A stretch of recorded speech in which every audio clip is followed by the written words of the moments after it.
Hey everyone, I'm Rachel Wallner. I'm doing this presentation, When to Worry About Worry, on behalf of the Farmington Community Library.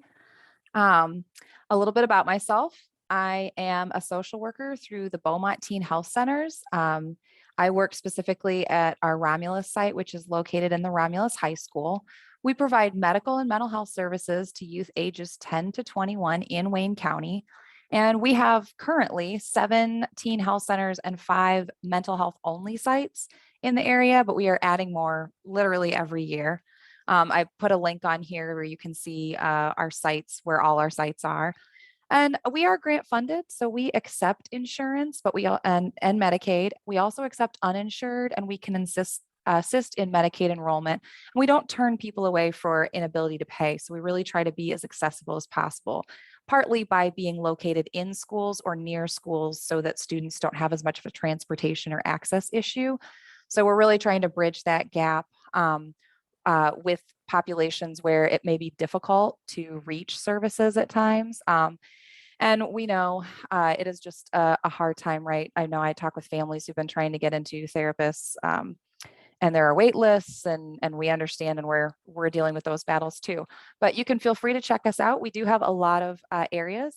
And although I primarily serve the high school, I also do serve the community. So anyone in Wayne County who needs our services can also come to our site at the school. And we are open year round.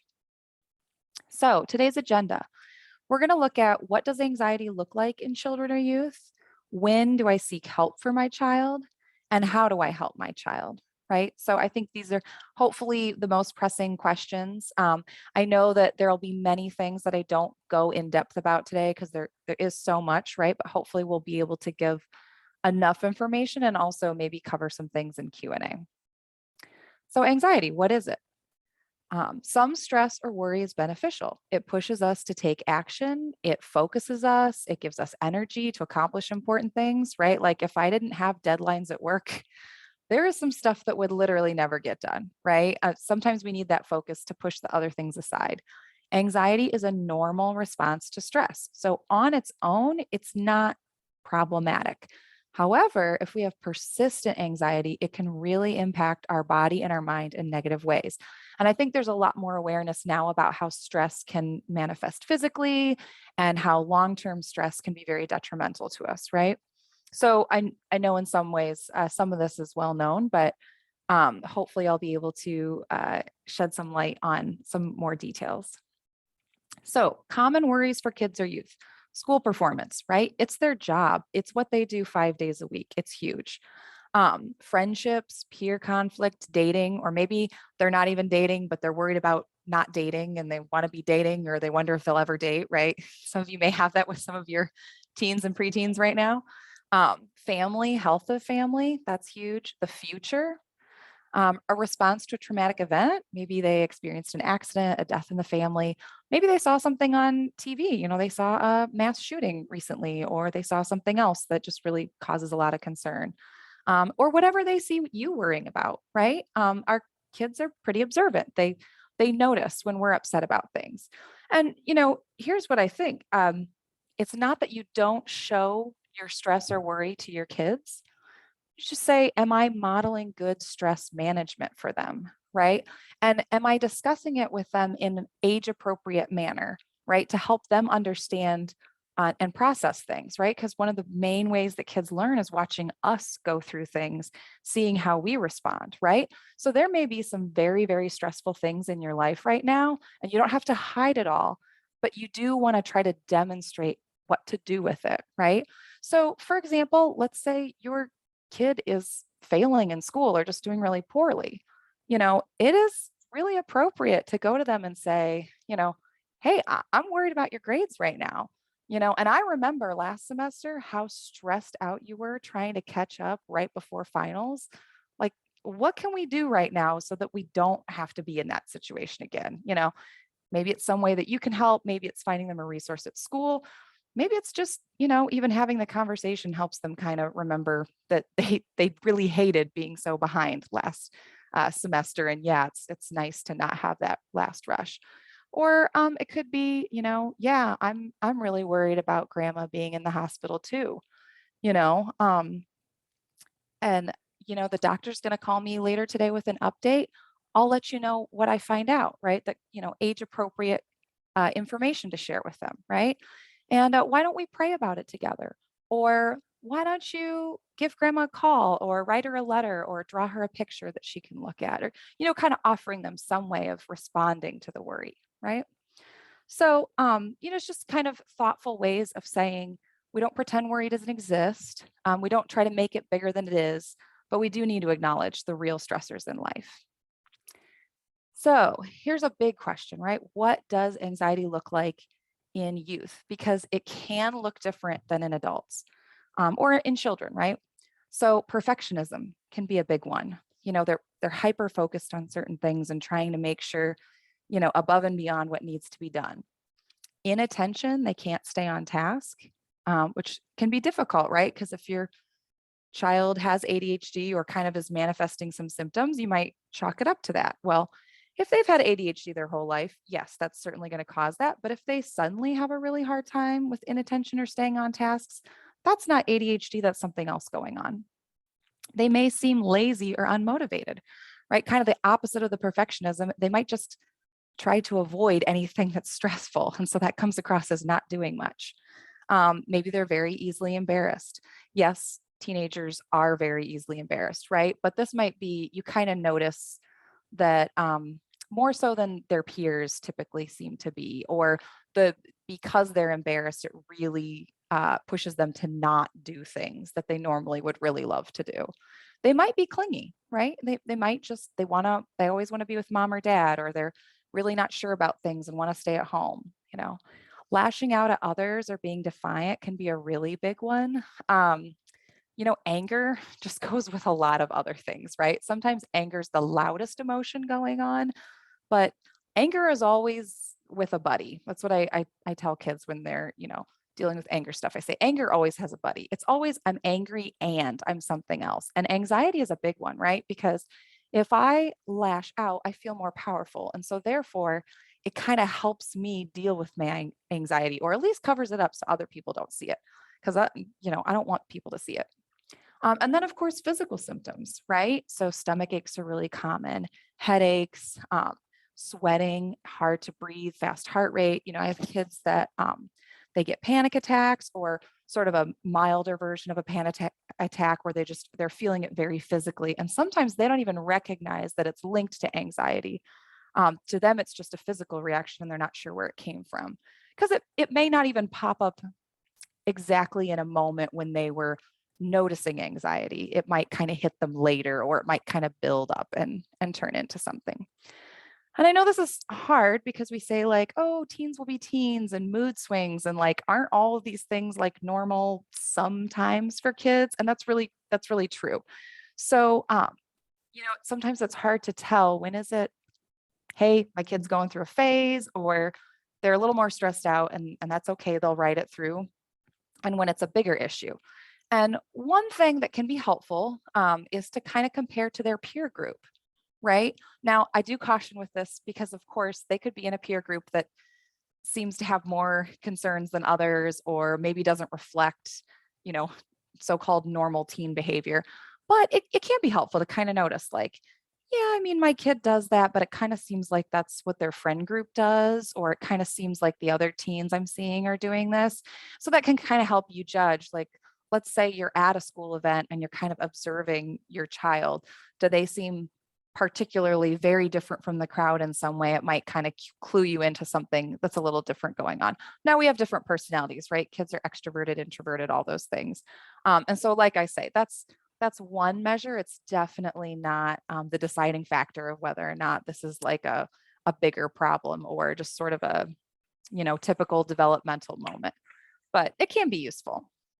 So I'm just going to go over a few types of anxiety. I want to stress this is not comprehensive. And this is just to give you a general rundown. But separation anxiety is very common. So it's focused on being separate from loved ones. So kind of back to that clingy thing, maybe, at middle school, high school years, they should be wanting to be out with their friends, wanting to maybe spend the night in a home where they feel safe, right? But if they're like, no, I got to be home, I got to be with mom or dad, I already don't go anywhere without them. That's, a sign of a problem. Specific phobias we're pretty familiar with, right? So focused on a specific object or situation. So very, very afraid of dogs or heights or storms. Social anxiety. Now, I want to stress this is focused on rejection or embarrassment in front of peers. So it is normal for youth to be more embarrassed in front of adults, right? Like they're very intimidated by adults at this age. Just kind of funny because adults are often intimidated by them, but but this is a peer-to-peer sense of fear of rejection. And again, you're kind of going back to normal versus problematic. Teens just naturally are concerned about being embarrassed and rejected, but this is a level that's really impacting them a lot more than maybe their peers, or seems to be keeping them from normal teen activities.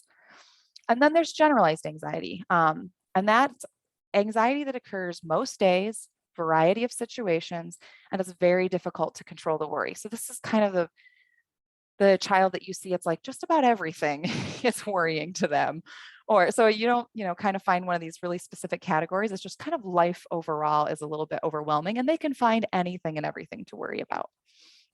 So it's not diagnosable until it causes significant impairment, meaning it's impacting how they're functioning, or distress over a period of time. This period of time is usually more than 6 months and is out of proportion to the situation. Right. So these are just a few things that a doctor or a therapist or counselor would be looking at to say, are we saying that this is a diagnosable issue? So with that, you're thinking, again, the significant impairment. I could be worried about a lot of things and still go and do what I need to do. Um, is it lasting over a long period of time? I can have time periods that are more stressful, so you may notice some of these things kind of flare up. Well, if it kind of dies down and goes away on its own, like then it's being managed well, right? And then out of proportion to the situation, right? And this can be a little difficult because, going back to maybe there was a traumatic event, maybe there is a time frame where it is kind of normal to have this heightened reaction to something because there was a real event, and it's going to take some time for our body and our brain to come back down from it. I'm not including on this list, although technically like PTSD is a form of anxiety, but that would certainly be something to rule out. And again, that would go back to a seriously traumatic event. There could be prolonged grief could cause some of these similar symptoms. Depression can cause a lot of the same symptoms. Oppositional defiant disorder can sometimes come across this way. OCD, which again is anxiety based, but a slightly different anxiety disorder, right? So all of these things, just if a child is getting diagnosed, it's good to kind of rule out these other things and get the most specific. And then also remembering that, anxiety is on a spectrum, right? It's not, there's the diagnosable level, but then there's just kind of, we're all going to fall somewhere on it, right? We all experience some type of anxiety at some time. So this is when it hits the diagnosable, that's where we really go back to that significant impairment to their life. So when do we get help, right? So what's the difference between a kid who worries sometimes, totally normal, maybe has some bad days, totally normal, right? Mood swings, normal. And when is it, maybe I need a professional involved, or maybe we need to be doing some major interventions. So when it's really unrealistic, it's a beautiful sunny day and they are so worried about a tornado. Like, there's nothing going on that would make you,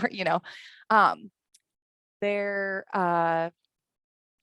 they won't go to the park because it's possible that a dog could attack them. They haven't been attacked by a dog at the park. They haven't seen loose dogs running around that were threatening. They're just, if I go out of the house, there might be a dog, right? So that would be, like a little unrealistic, out of proportion, right? So the response, I kind of use like a scale of, 1 to 10 with kids a lot of time. I'm like, okay, so like, where should this kind of fall? Like, as far as worrying, it's like a 2 or a 3. And for some reason they're feeling like they're a 7 or 8. Okay. So why this big gap, right? Like, why why do we recognize that the situation probably isn't that big of a deal, but the response to it is a very big deal? Consistently present for that situation. So that goes back to um, you're seeing uh, it's a little hard with generalized anxiety, right? Because you're going to kind of see it everywhere. But say, for example, the separation anxiety, right? You're going to consistently see that separating from, maybe it's a certain family member, or maybe it's just the small group of family members that I'm closest to, like consistently causes a problem. It's long lasting, right? So greater than 6 months is kind of the marker for the diagnostic criteria. It's not, a short term, hey, we had finals going on and it just seemed like everything kind of set you off, and then finals end and they kind of regroup, right? It's unwanted and uncontrollable. Um, it's disruptive, causes impairment to functioning. So again, maybe they, used to love doing cheerleading and they won't even go out for the team this year because they're so in their head about everything that could go wrong, or I'm not good enough anymore, all those kinds of things. And they won't even try out. All their friends are on the team. You would love it. You loved it last year. Nope, not going to happen, or they can't function at school. They can't attend school anymore. They can't stay at school. They can't manage to get to school on time, because they're just so upset in the mornings that they can't get there. That's an impairment to functioning, right? Going to school is a really big deal. Or they can't take tests anymore. They get so anxious about tests that they just fail them, or they just stop and they don't try. Well, that would obviously really would hurt their academics, right? Or anytime when help is recommended by a health or mental health professional, right? Maybe they're having a conversation with their doctor at their physical. The doctor just asks a few questions and, maybe says to you, I think there's some stuff here. Or maybe it's the school counselor gives you a call, right? And just says, I think we've got some stuff going on. So then, of course, that would always warrant, an extra look. Okay, here's a little bit about therapy. So, um, this is if you decide, hey, we need to have a therapist involved. And mind you, you don't have to have extreme problems to say, maybe it would be good to try out a therapist, or maybe my child or my family would really benefit from trying some interventions here. It's perfectly appropriate to interview the therapist. Be nice to us. We're human, but also ask questions, right? Especially if you've never done it before. It's good to kind of figure out what expectations are, or what the therapist thinks things will look like, right? Ask about their methods. I'm going to go into this in a moment, but cognitive behavioral therapy, or CBT, is sort of the like gold standard for treating anxiety. And like I said, I'll go into that in a minute, and it has many, many branches of it, and is used in a lot of other modalities. But, that's something you could ask about because it is so well documented with research.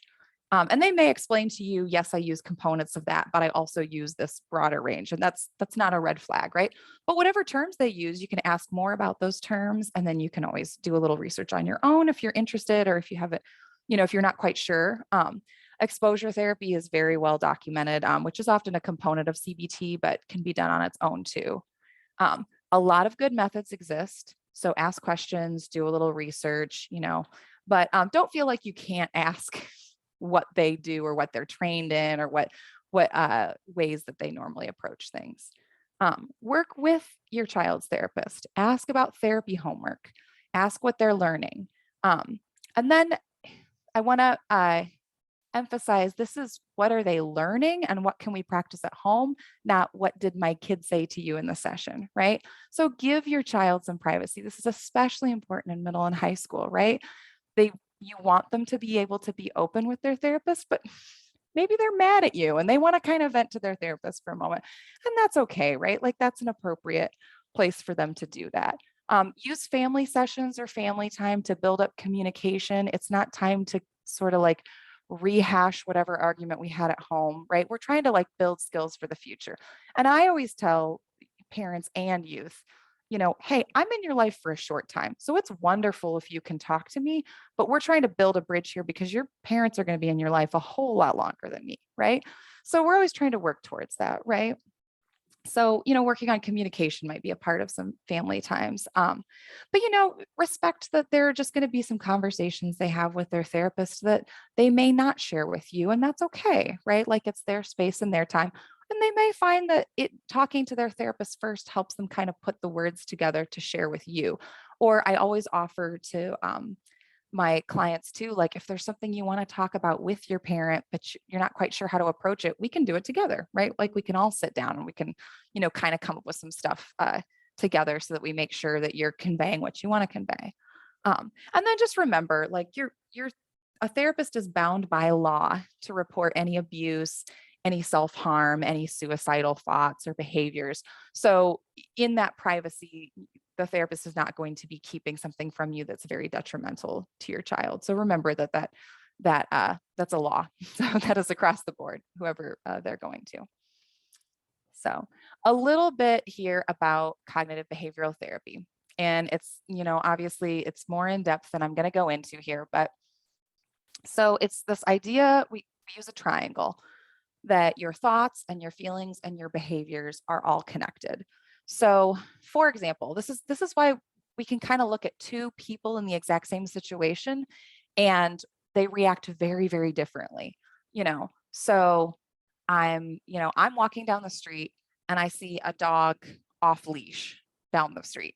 If I'm a dog lover and I perceive that dog as friendly, my thought is, oh, neat, a dog, maybe I approach it, right? Like I feel maybe a little happy or excited, or it's just kind of fun to see a dog, right? Like dogs make dog lovers smile, right?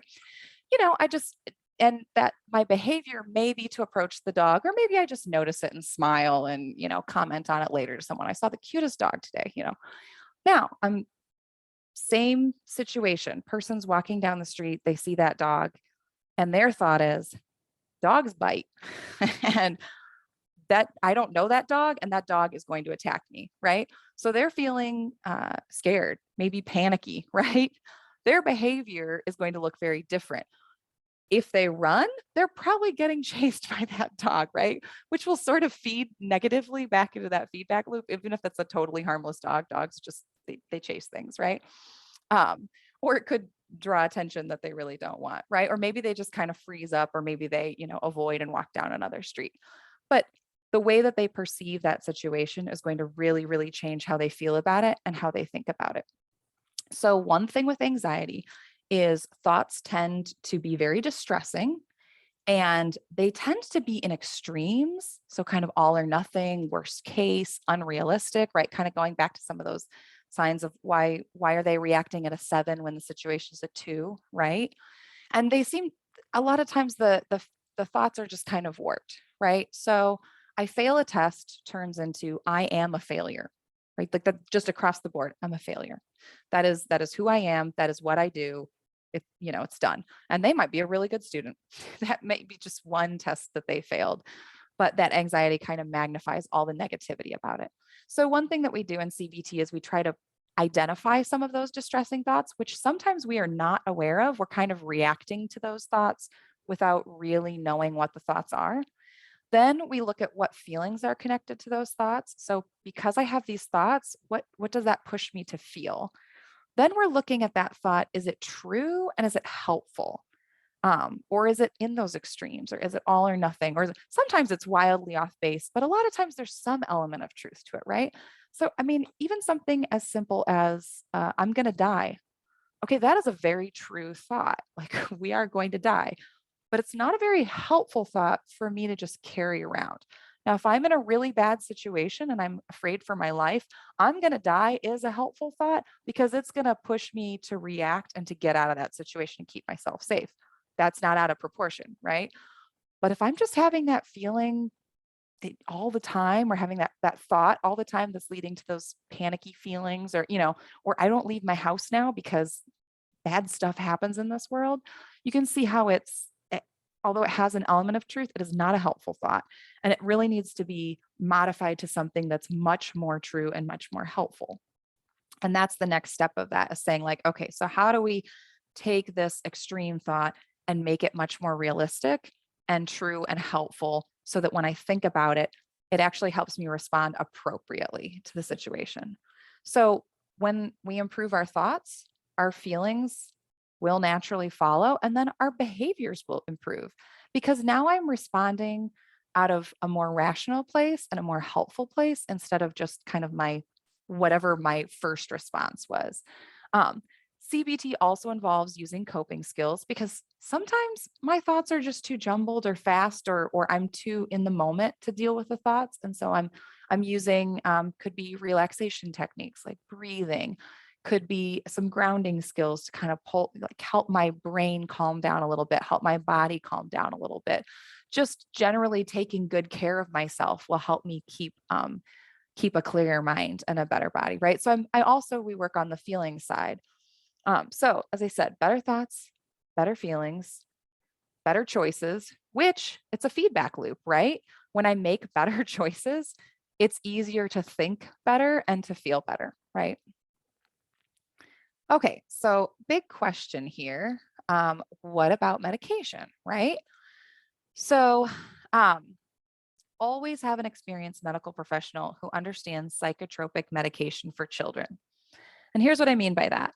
Um, a lot of these medications work very differently in adults and children. And when I say children, I'm kind of talking the 18 and under, but that also is where a professional comes in because there's a lot of nuance in the teen years, right?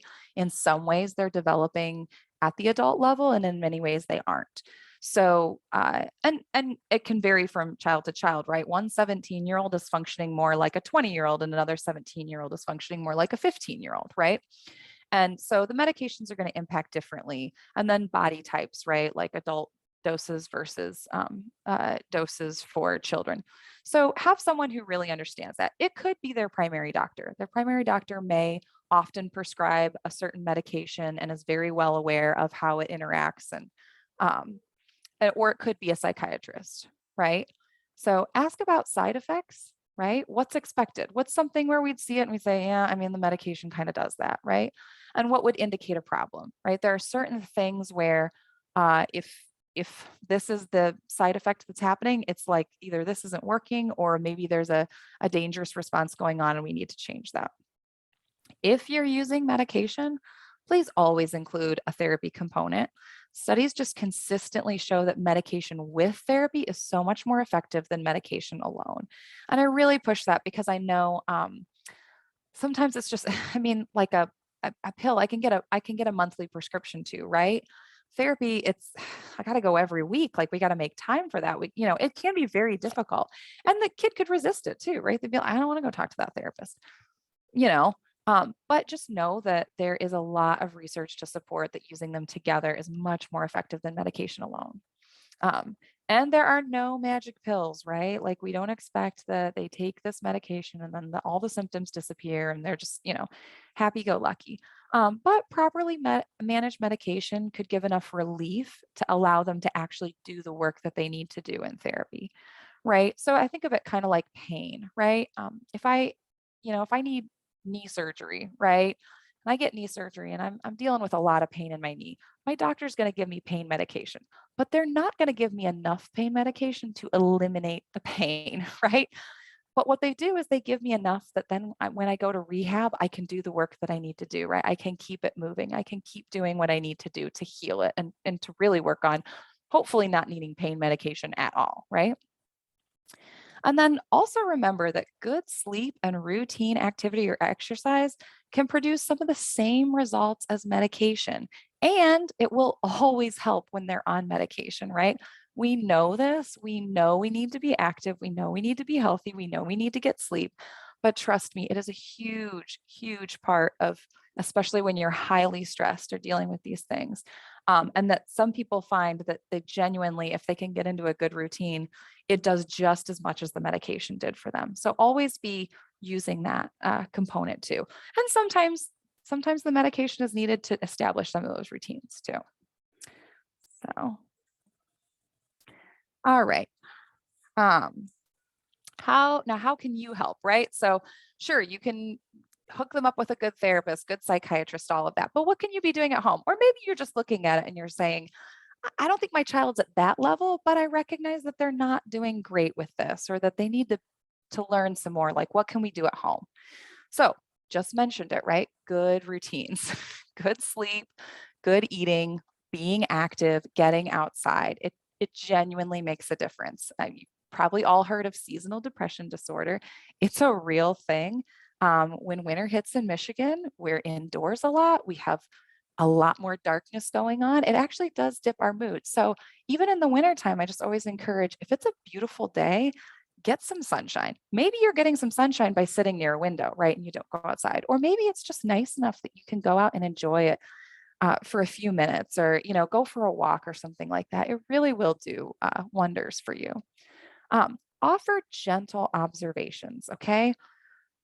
We can all be guilty of being like the nitpicky, a lot of conflict around this stuff too. But maybe something like, "Hey, I notice you're biting your nails. Are you feeling stressed about something? Let's talk about it." Or, "You seem to get stomach aches on mornings you have English tests. Like, let's practice some relaxation stuff and see if it helps," right? So you're trying to build some awareness for them so that they can recognize, hey, anxiety's hitting you. It's kind of pushing you into these things. Like, let's actually deal with it, right? Like, let's look at it.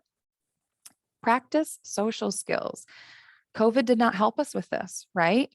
So, eye contact is huge. Speaking up, being polite but assertive, right? This could be something as simple as like, you're going to order your food when we go to a restaurant because it's just practicing, you know, talking to a stranger and communicating, out in public. Organized activities, dance, martial arts, sports, they're really great for this, right? Because they force some of those interactions, but they also give structure. So instead of just, you know, your kids are probably past the age where you can just be like, okay, go make friends, right? That kind of works when they're like 4, but once they're middle and high school, things don't quite go that way, right? So these kind of offer opportunities for them to practice social skills, to kind of be around others, but have a little bit of that structure of like, I was put with them on this team, or we do this together, we were partnered up, that type of thing. Practice problem solving skills. Um, I think we'd all be a little bit surprised how much this impacts our mental health is. Can they look at the problem, identify it, come up with a couple different solutions, choose a solution, and then assess whether that solution was a good one or not? This is huge. This is something that as adults, if you're a good problem solver, it will show in your life. You will have a lot more success and you will have less stress, because when unexpected things come up, you will feel more ready to handle them instead of simply feeling like, I didn't expect this, I don't know what to do, avoid or back away or get out of it somehow, right? So I think this isn't necessarily a conversation we have a lot, right, with our kids about problem solving, but it's building those skills in them too. Google stuff. Yes, we have to be careful about the sources that we look for on websites, but there are a lot of really good organizations or mental health professionals that have information out there of practical things you can do at home, things that your teens can do, things that you can do. I'm actually include a couple sites at the end of this presentation that you'll have links to. They're just a starting point. There's like pages and pages of this stuff online. And a lot of times when you find a good page, it'll link you to other places. Look for legitimate organizations, right? Or mental health professionals, right? Because there's stuff out there on the internet that we really shouldn't listen to. But overall, you can find some really great resources. Also, some sites that are specifically geared towards middle schoolers or high schoolers, so it gives them some resources, some things they can kind of look through. Sometimes even games or just activities that they can do to help build up some of those skills. YouTube is actually full of really good instructionals on relaxation techniques and ways to reduce anxiety.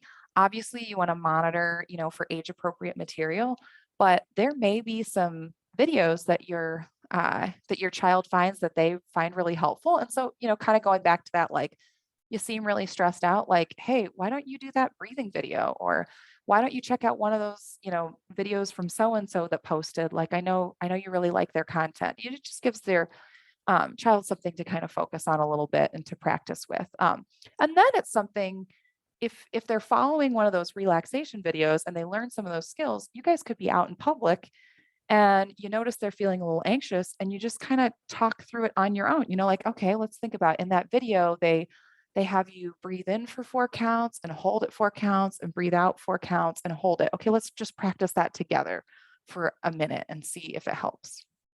So there's, a lot of great stuff online. Um, Celebrate successes, even if it's small ones. If your child was missing school 3 days a week and, you know, they made it 4 out of 5 days, hooray, like mention it to them. I know Tuesday was so hard for you to go to school and you still made it. Or I remember Wednesday, you called me at lunch and you wanted me to pick you up, but you know what? You made it through the day. Like, I'm really proud of you for that. I know that wasn't easy. Um, or hey, I know you were so worried about that history test. I know you got a C plus. I know you were hoping for higher than that, but like, hey, like that was pretty good, for as nervous as you were and you still managed to do that well, like good job. So trying to help them kind of, again, back to that rational thinking, right? Not blowing things out of proportion, but kind of recognizing the good, because anxiety will really push them to only see the negative on that. And then here's a huge one, limiting screen time, especially towards bedtime. And I actually have devoted a slide here to this because I don't know how to get that out of the way. Screen time is just, it's a very big part of our lives, right? And unfortunately, it's a big part of school now too, right? There's so many educational resources, so many good ways to use technology at school, but it means that sometimes by the time your kid gets home, they've sat on a computer or a device for a couple of hours already, right? And then what do they want to do when they get home? They want to get back on their device. So here's a helpful guide. There are a lot of them, but this one was from the American Academy of Child and Adolescent Psychiatry, and it kind of gives you an idea of where screen time basically should fall. You know, this is a really tough one, right? But the earlier you set limits, the easier it will be, right? If you're working on limits when they're in 5th grade, it's going to be a lot easier to enforce when they're in 10th grade. Obviously, the limits will change throughout that time. It's really hard when you're kind of trying to start it at, later on, right? But sometimes we just recognize like, hey, this hasn't been working. This is contributing to the problem. You're up till 3 a.m. on your phone. And guess what? You need sleep. So we need to change some stuff, right? Model what you want. This is so hard. I know. I catch myself all the time. So no phones at the table, right? Keep your devices in one spot when you guys are doing activities. Yes, we need to be connected to a certain level, but we are overly connected, right? And we are almost like afraid to be away from our phones for a while. It could even be we're going to go take a walk and we're going to leave our phones in the house. We're going to walk for 20 minutes, and for 20 minutes nobody needs to reach us, right? No screens in the bedroom. And I highly recommend this for us as adults too. Keep the bedroom the place that we sleep. It's kind of the quiet space. It's kind of the, chill, calm down. Keep the screens out in the rest of the house. Have frequent breaks from screens throughout the day. Our eyes need it, our brains need it.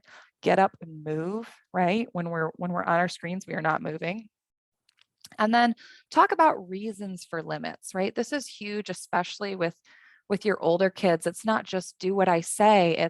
We have to talk about why and then include them in setting the boundaries. They might have some good ideas, right? That you might have your ideas and they come up with some good ideas and you're like, okay, you know what? I like that. We can try that. Or, hey, we'll try that. If we don't see the results we need, then we're going to go back to my idea. But yeah, include them in that conversation. Maybe have them do a little research about what screen time is doing to us, right? Or how it's impacting just everything. So we're seeing poor behavioral and mental health outcomes, higher rates of anxiety and depression, and worse sleep because of our high screen time, right? So maybe there could be a little bit of motivation on their end if they notice like, it's not always helping me out here, you know. And hey, I mean, research the effects of what it's doing, and it might motivate you to have a little less screen time too. I know like I said, I know it's very hard and I'm very attached to my screens too, but this is something where it can really, obviously screen time doesn't just cause anxiety, but it often does not help. And especially that long exposure to social media, if you consider when most of us were younger, we would go to school and we'd have lots of social interactions. And yes, there were comparisons, and yes, there were all this. But then we would go home and that would mostly stop. Our kids now, they are interacting or seeing their peers interact 24/7, right? So it's 10 o'clock at night and they're seeing friends post things, or things are coming up in a group chat, or, so and so posted this but didn't include them, or, like, or they posted that and were they talking about me? Like, was that, and it just doesn't stop. And so we need to teach our kids that they have to step away from it because it will always be available to them for the rest of their lives. And it is not benefiting us to have that much access to some of those things. Or it could even be it's strangers, right? And you're just like looking at their Instagram, like, why do they have such a great life? Or how is she so skinny? Or this or this, that, right? Like, why are they always doing those cool things? So, just be really aware of that. And it is a hard battle, but it's a really important one with our kids. So here are some of those resources, and again, you'll get this PowerPoint, so you can look these over on your own. But there are so many good things out there already. So even if you decide, we don't need professional level here, but these are just some really great things to learn to be building in with your kids, and maybe even sit down and look through some of the stuff with them. See if there's certain things that pop out to them where they're like, yeah, you know what, I like that, or maybe I could learn that, or something like that. So, don't be afraid to include them in the conversation. And yes, if they're anxious, they're a little more unwilling to try some things sometimes, but they might be feeling desperate enough to be like, okay, I'll try anything, right? So, you might be surprised. I'm often pleasantly surprised where I'll have parents share with me, maybe initial therapy session. Parent sits down and talks with me about their concerns, and they're often very concerned that their child doesn't seem that concerned. And then I'll get one-on-one with the youth, and oftentimes they have very similar concerns to their parents. They may disagree about solutions, they may disagree about causes, but they're generally pretty aware of it too, and that they don't like it. And so there's a door there that's open for change, right? Because they don't like the results that are happening. So, with anxiety, again, it's very hard because a lot of times kids want to pull away from the situation, but they also don't like that they're pulling away. They don't like that they're having that response. And so again, that's an open door for having things improve, right? Or at least trying some new things. So thank you so much for listening to this. I believe I have one question that was submitted ahead of time that I'm going to go through. And then I don't know if there are any others from the chat. But this first question was, my son was previously diagnosed with depression, but not anxiety. I would like to know if anxiety sometimes displays as a child being unfocused, disrespectful, apathetic, or even angry. So, referring back to that slide earlier, yes to all of those, right? Those also can be from depression. Here's anxiety and depression, they like to hang out together. Honestly, I deal with a lot of students where I'm often kind of sitting there thinking, do I diagnose depression as the primary or anxiety as the primary? Or do I diagnose depression only? I see they have anxiety, but is it diagnosable, right? Remember, there's like levels. And that's the hard thing, right? Is that they can very much be depressed and be anxious. It's possible that when they were diagnosed with depression, either they weren't displaying as much anxiety, so the person diagnosing them was like, it doesn't reach a level that I would label it as an anxiety disorder. It's possible that depression was masking the anxiety. Depression really pushes us to do nothing, and anxiety is more of like a hyper response. And so I've also seen with a lot of kids where it's like the more depressed they are, the less anxiety they have because they're just doing less, and they also care less. And then if the depression sort of goes down a little bit, the anxiety kind of pops up a little bit more because they're doing more and they're kind of out there more. And so then that side kind of takes over. So it's complicated. It's really hard to say one over the other, or one can be more primary now and then the other one kind of takes over. And then there's lots of, disrespectful, apathetic, angry, like those are kind of cover emotions for a lot of stuff that can be going on. And anxiety can definitely be one of them. So I would say the diagnosis is not as important as the response to it. And what I mean is maybe they don't reach a level that's diagnosable, but maybe they have anxiety problems, right? Or maybe they've never been diagnosed, but it's pretty clear to you that depression or anxiety is a concern. All those treatment things that whether it's doing it at home or talking with a professional therapist and doing those treatment things, those are helpful on both ends. And that is one thing that I will tell kids when they score really high with depression and anxiety. I say, good news. Most of the stuff that you do to help the one is going to help the other. So it's not that we have to treat this one and then treat that one. We can simultaneously be working on all of these things. So that's the good news. If they're getting treated for depression, it may also be really useful for the anxiety. Now, if they're taking medications, that would definitely be something where a doctor may go a different route for depression than anxiety, or a different route if they're combined, right? So that would be a consideration with that. Um, but yeah, so again, you could talk if they're still in contact with the person who originally diagnosed them, you can always ask, like, do you think they have anxiety? But again, those they're like two ugly little buddies that hang out a lot together. And again, sometimes one just shows up a lot more than the other at different times. So it can be a little bit messy with that. So I will turn it back over to Kristel and Shannon and see if we've got anything else. We do have a couple of questions in the chat, and one that popped up in the Q&A, which that's my first experience using that. So, so our first question is, how do I help my child to make new friends at school? And I know you touched on this a little bit with the organized activities, but maybe you could expand.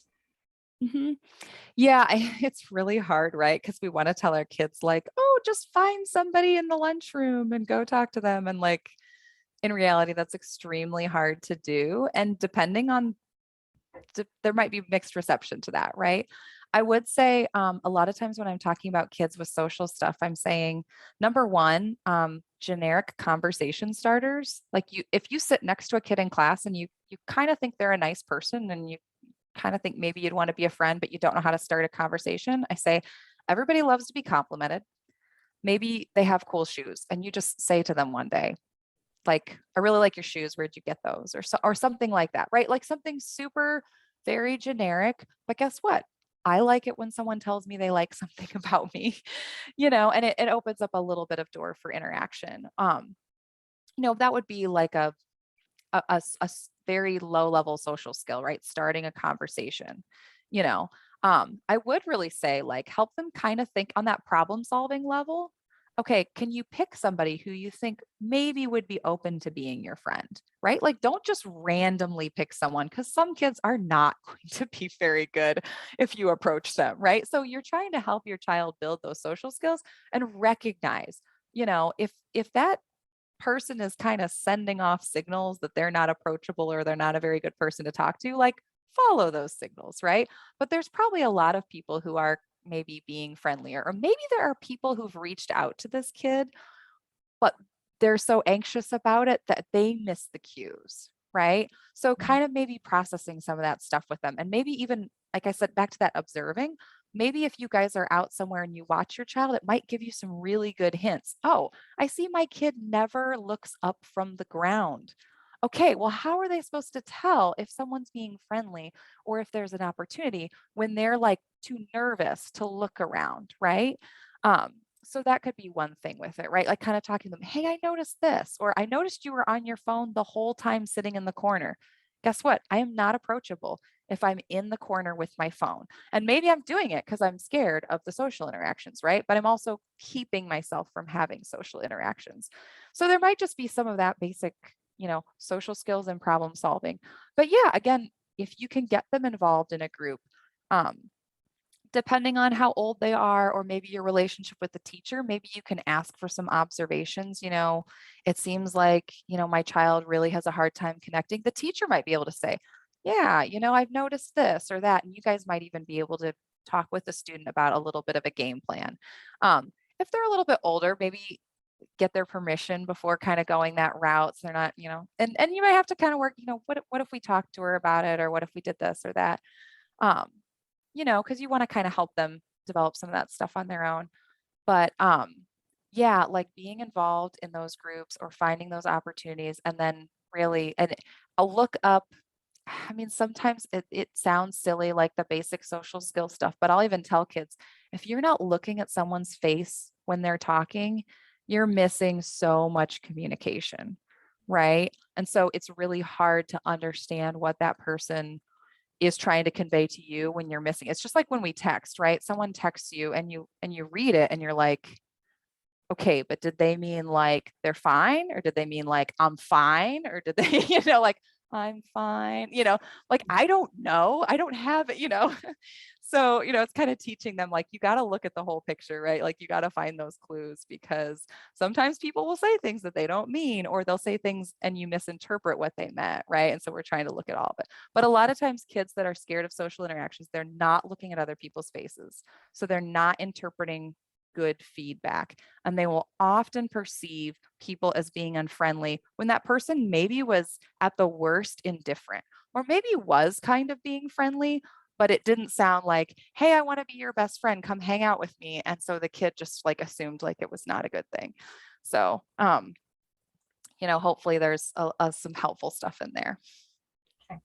And I want to make a point of, I know organized activities are a great way to kind of get kids in that zone and like, oh, you must have something in common with this kid. But I also know that sometimes those things cost money. And so I just want to remind families that at the um, at the library, every event we put on for teens is free. There'll never be a cost associated with that. So if you're looking for organized activities that are free, take a look at what we offer and maybe start there before you decide like, okay, they're super into dance and we can afford that or something. Okay, we've got some more coming in. Let me tackle this Q&A one first. I would like to know what you think about over-the-counter meds like magnesium, calm powder or gummies, for instance, or ashwagandha for teens that feel stressed sometimes. Should we be wary of those?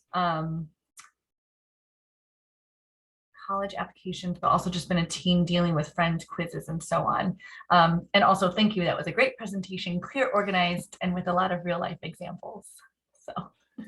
Yeah. So when it comes to over the counter stuff, here's what I would recommend talking with a medical professional about specifically what you're looking at and not just the type, but maybe also the brand, because I am a firm proponent of like good nutritional health and how much like, and actually, if you look up like low magnesium, it's kind of crazy, like all the impact, the negative impact it can have on us. It can cause a lot of problems.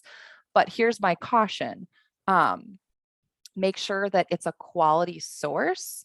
I don't know if you guys remember, but like a couple years ago, that an independent group did some studies on just nutritional supplements that you could buy, like vitamins and stuff at the store, and they found that many of those brands had little to none of what they were selling in them. It's not regulated in the way that the FDA regulates other things. So know that your sourcing is going to matter a lot, right? So you may have to do a little bit of research to find a good quality version so that you're actually paying for something that's providing what it says it's providing, because the regulation is pretty inconsistent, just with the way it is right now. Also, just be aware that some of that, well, take protein powders for example, right? There are like protein drinks or smoothies and stuff, and you look through it and you're like, okay, this is like a healthy thing. And there's some of them that you're in, you're like, oh my gosh, there's like a lot of stuff in here that we know is really bad for us, And so again, it's back to that sourcing, right? Like, so you may need to talk with their doctor, or you may need to do a little research to make sure that whatever you're looking at is not containing something that is harmful. But I do think, I mean, I recommend melatonin for some people, melatonin really does help them sleep well, and that it's not a prescription. It's something that your body is supposed to be making naturally. Again, really good exercise, good nutrition is going to also provide some of that stuff that those supplements will. But yeah, there's definitely a time for supplements. I would just say, yeah, talk with maybe talk with a professional to make sure that what you're looking at is specifically going to help your kid. And then also, where is it coming from? So is it actually a good source of that, or is it mostly filler and you need to find, sometimes you have to pay a little bit more money. um my husband's a chiropractor. He does nutritional consulting too, and he only uses some very specific brands that have a lot of research behind them. They cost more money, but you know what? they they provide what they say they provide, and have a lot of research behind it. So yeah, sometimes you have to kind of look at that stuff too. So, and same with those gummies, right? Like there can be a lot of variety in what's in them. So just again, checking the ingredients, making sure that there's not stuff that you would not want your kid to have. But yeah, that's definitely worth a try for some of those things. Okay. Um, Another kind of question about getting kids to engage in activities. How do you encourage your child to participate in activities when they aren't motivated to do anything? So with the unmotivated, right? So we talked a little bit like it could be anxiety driven, right? So I am not motivated to put myself in situations where I feel extremely uncomfortable, right? Like that's just, I would rather sit in my room at home, distracted by my screen, right? Because at least it's safe. Nobody bugs me, right? So if it's the anxiety side that's really sort of the unmotivating, maybe helping them kind of back to examining like what are they really afraid is going to happen, and is it really realistic? And they may have had some bad peer experiences, right? Like you don't get through middle and high school without some bad interactions, right? But for people who do better at those things, they recognize that bad interactions are, I mean, they happen, but overall they see positive results. Maybe your kid hasn't had many of those positive results. Yep, maybe back to the social skills, right? Like maybe they just haven't been engaging as much. And so they mostly have negative experience, or they don't have any confidence in what they can do. So, kind of even talking to them about what that's going to look like, or finding a place that they'd be willing to start, and gain a little bit of success in this area, and then maybe be able to translate that to other areas. Um, and it may even look like dragging them around, not necessarily to social things, but to things that they don't want to do just because you need to get them up and moving. And depression can affect this a lot too, right? And again, a lot with depression is that battle of the mind too. I don't care. Why should I get up and do that? It's not going to help to do this. I even talk with kids about like, if you're going to spend the day in bed, get up and wash your face first, brush your teeth, eat something. If you end up back in bed, okay. But what usually happens is once you've taken a couple of those steps, you start to do other things, right? So maybe that there's an activity that's going on, and you say, hey, just we're gonna go. And if you call me in 15 minutes and tell me to come pick you up, I'll come pick you up.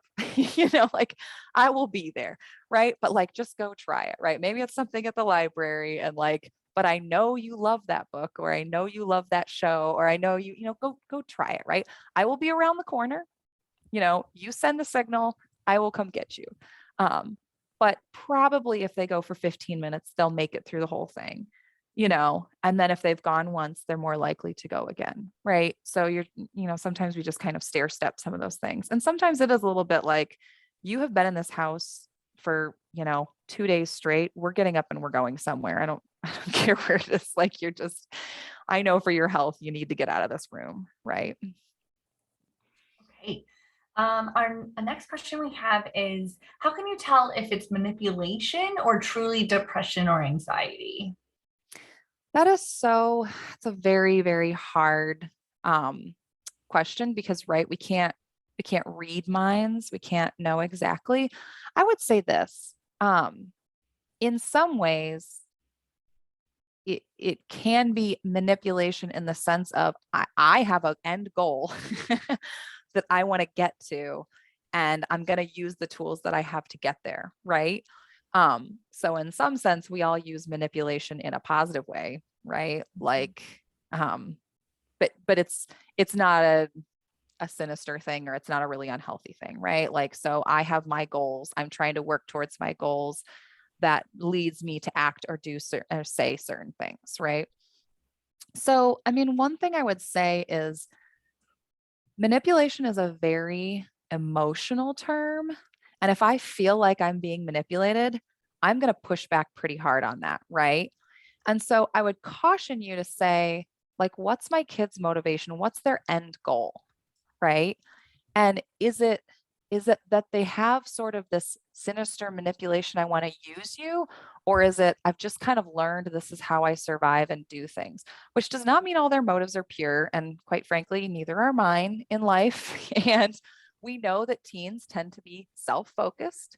They're a little more selfish. They're a little more like, I want my world to be my world and I don't want you to mess with it. And I found that if I do this, you back off or you leave me alone, right?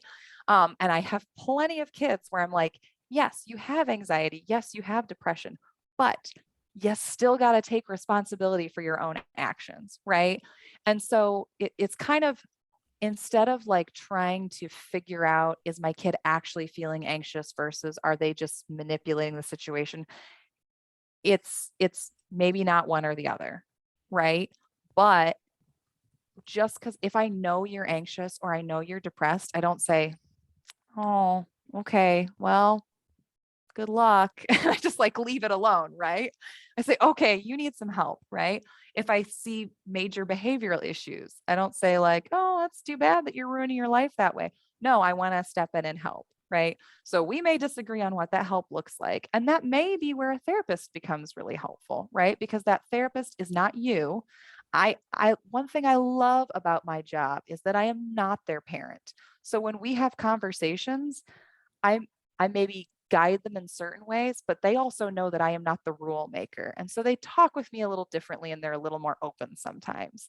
Um, because they know I'm not the one, at 11 o'clock yelling at them to go to bed because it's school night. But I am talking to them in the session. Oh, you stayed up till 3 a.m. Yeah, you feel like crap. Okay. How's that working for you? Right. Like, because you had to be at school at 7:05 this morning. Okay. So it may be time, to have somebody else step in and kind of bridge some of that gap. But rules are rules, right? And keeping your child healthy is going to look like a lot of different things. Yes, you want to make accommodations, but you also say, but no matter what your reason is, I don't just leave you where you're at, right? I don't just say like that's too bad and hands off. Okay, I guess it's anxiety. Um, but again, that professional advice can be good there too. But know that yes, it probably will become also an excuse, even if it's legitimately diagnosed. It can be an excuse, and we all kind of need that extra push to be like, okay, but what's best for you is what needs to happen right now. This next question is actually for Shannon. So for those who are just following along on the recording later, Shannon Daniel is our access coordinator and support services at the Farmington Public Schools. So Shannon, this question is for you. Might you be able to describe what resources are available to Farmington Public School students during the day? Do they have a Rachel in the building, so a social worker in the building? What is the role of SEL staff in the building? And is there still honor health at Farmington High School, I think is what that means. Okay, so I'm going to try to attempt to answer all of that. Yeah. So it depends on the grade level. Right now, at the middle school levels, there is a restorative practice facilitator. Most of those individuals are trained in social work. Not all, but definitely have training and are a safe place for all students to go to, all students. Their specialty is to deal with conflict. But that could also be conflict within themselves, right? So, and if somebody needs those names, I can get those to you. At this point, there is not a general ed social worker in the building. However, there are counselors, and because of the new teaming structure, we hope that also alleviates some of the stress for our middle school students by having a tighter knit group of teachers, staff that they can go to. Then at the high school level, we just recently hired general ed social workers. So they're making themselves known as well. There's also restorative practice facilitators at Farmington and North Farmington. There are is not a facilitator at Farmington Central. So, and then also in addition to the restorative practice facilitator, there are counselors. So even though the counselors are busy doing and juggling a lot of different things, we really highly suggest that they go to a trusted adult, okay? And if they do not have one, I encourage all of you to let us know in our department. So we are community support services, and I'll put that in the chat. We have a direct email that will go to the staff of 4 of us, and we will try to connect your child with somebody. We also just had a meeting today we have a mental health coordinator. She's brand new. Her name's Anisha Martin. I'll also put that in the chat. And she's working directly with the schools, students, and then she will also be working with parents for parent engagement as well. So I also know at the high schools last year, they began something called counseling cafes. So those were held during lunch hours where students could come, and it was a safe place for them to vent, to find an ear. We talked about with the high schools this year about maybe lining up some speakers, and again, met with a group today, my coworker and I, Shannon, she's also a resource for many people. I'll put her name in the chat as well. So hopefully I answered that. Know that we are constantly looking for more resources and ideas.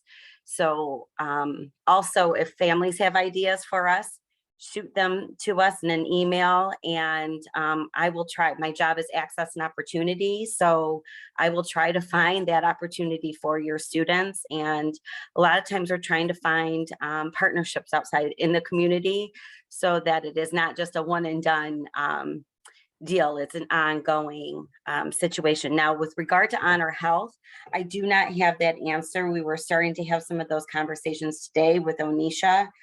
She's peeling that back about what we do have and what we don't have, but I will find that answer. And if you don't mind, maybe direct messaging me, I will, your first and last name, I will email you. Okay.